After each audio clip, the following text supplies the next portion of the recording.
Hello, welcome to our YouTube channel. On this video, we're going to talk about how the follower exits a gancho, how we remove the leg after a gancho. It could be very dangerous if we are not careful.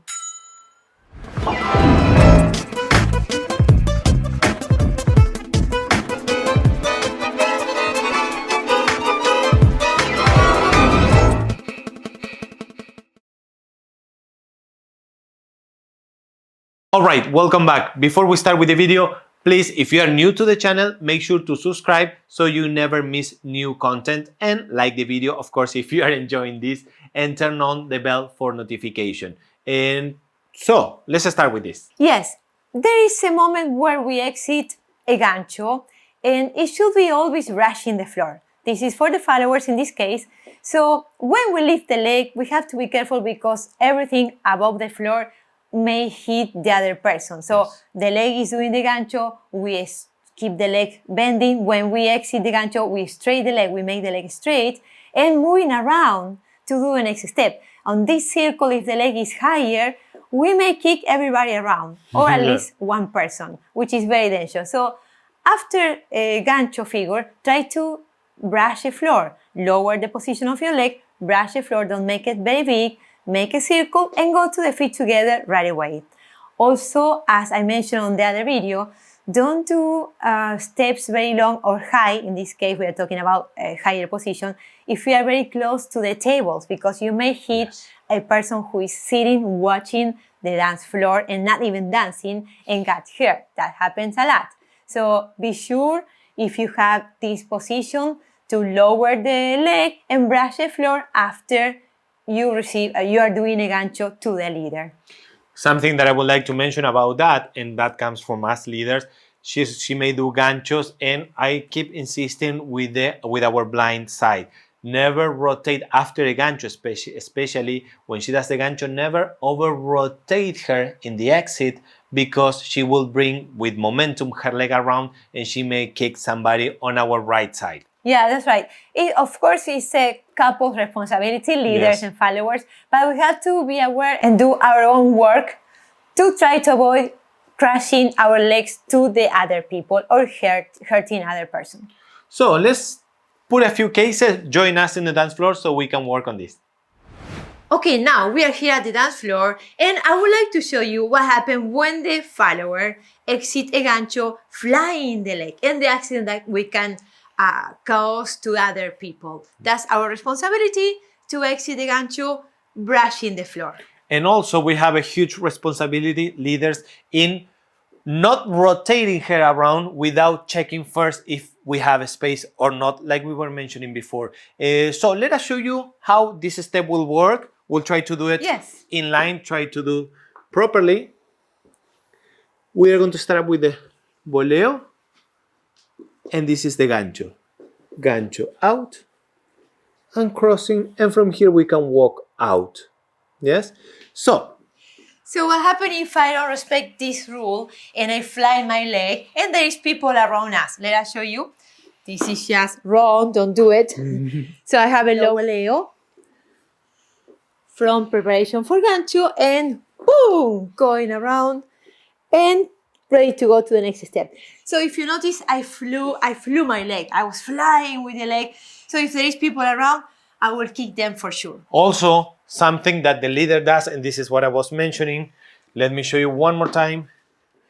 Here, we are doing a voleo just to make the rotation a little more organic. Now, here is the thing. Leaders, make sure you are not going to rotate. This is wrong. Rotating. Why? Because I don't know if if we have people around in the back. So the idea here is that we lower a little bit to exit properly, and we keep in line. So I'm moving the center, not rotating, so this left hand does not go around, and pulling back in order for her to get out of that position. Now, on that case, when he lowers, also leads me to brush the floor with the legs. So let me show you again this case. So we started with the side step and the voleo. Low voleo for her. Preparing for the gancho. So I'm doing the gancho. When I exit, I feel the leader lowering the position. That will bring my leg to the floor. right away. So I keep going back, brushing the floor, and when he lifts, I'm going to cross. I have the lead to cross back. He's pulling for the cross, and the lead to uncross and get ready. So let's do that without that lead from the leader. So I will do a run, don't do this. If the leader keep the angle, it gives me the possibility to exit in this flying leg. So this is when you can kick everybody around. Also, if you don't feel the lead to go down, ladies, this is your responsibility. From the gancho, reach the floor as soon as you can. And from there, you can go back. If he lowers, you can go a little back, longer step, not too long because there's still people there. And then we go into the cross and uncross. One of the cases we've been talking a lot about is the angle, how where the leader can see if we have other people around, correct? So let me do this one more time. And this is the amount of lowering, of how much we lower, to at this moment. If I can see on this side that we have nobody there, I can lower even more. Yes, I can create almost like even a little colgada. Yes, if I'm not sure, try to keep it very short and a little up. If you are sure that there is no one, you can lower a little more. And then, just as an extra tip, I'm pulling back with my right shoulder blade without using my left to bring her into the cruzada. I'm crossing, lifting with my rib cage, and then walking out for another step. All right, good. So those are some of the possibilities to do this gancho and avoid crashing. Now follow us. Now we're going to put the slow motion of this step. I will rotate, give you my back for the leaders to follow me if you want to. And also we'll do the same for the followers so you can follow along. Yes?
So that's it. We have to be sure that we are not flying the legs for the followers when we are in the social dancing, because that could be very dangerous for the rest of the people. Always you have to have the tendency to brush the floor and create the figures from there. One little thing, if you want to check the technique of this gancho, now we were talking about the angles and how to avoid crashing, but check this video about ganchos that we've done recently. We were working on the technique and the bouncing and the lead and the follow, everything. This one was more about the angle and not to crash. Yes, so check that one out. Thank you very much for being here with us. If you are still watching, you are awesome. Yes, also remember we had a bunch of videos on our online school. It's called Online Tango Training, and you can check it out at miriamleonardotango.com. Okay, we'll see you on the next one. Thank you. Goodbye. Bye.